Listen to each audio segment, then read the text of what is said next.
काफी समय पहले की बात है। जंगल के बीचों बीच एक गुरुकुल था।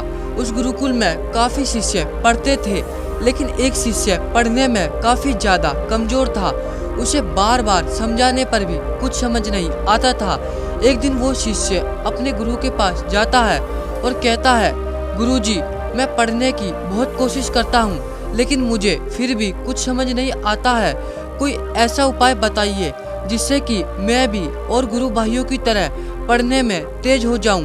गुरुजी उससे कहते हैं, बस तुम्हें एक काम करना है, कल से तुम्हें 1 घंटे ध्यान करना है। अब वो शिष्य अपने गुरु की बात मान लेता है और रोजाना 1 घंटे ध्यान करने लगता है। शुरू में तो उसे ध्यान करने में काफी ज्यादा दिक्कत आती है, क्योंकि उसके मन में इधर उधर के विचार चलते रहते थे, लेकिन धीरे धीरे उसके मन में विचार आने कम होने लगते हैं और एक समय ऐसा आता है कि उसके मन में फालतू विचार आने ही खत्म हो जाते हैं और वो देखता है कि कुछ ही दिनों में वह पढ़ने में अपने गुरु भाइयों से भी आगे निकल गया है। फिर वो शिष्य दोबारा अपने गुरु के पास जाता है और पूछता है, गुरुजी, ध्यान में ऐसा क्या है कि मैं पढ़ने में इतना तेज हो गया?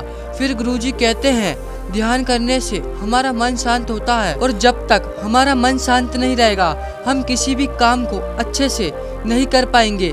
ऐसा ही हमारे जीवन में भी होता है। हम जब भी पढ़ने के लिए बैठते हैं तो हमारे मन में इधर उधर के फालतू विचार आते हैं, जिसकी वजह से हम पढ़ नहीं पाते हैं। अगर आप भी पढ़ाई में तेज होना चाहते हो तो ध्यान करना शुरू करें।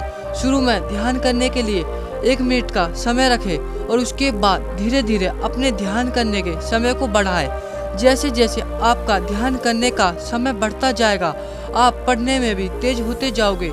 इसी तरह की और वीडियो के लिए चैनल को सब्सक्राइब करके बेल आइकन को प्रेस करें।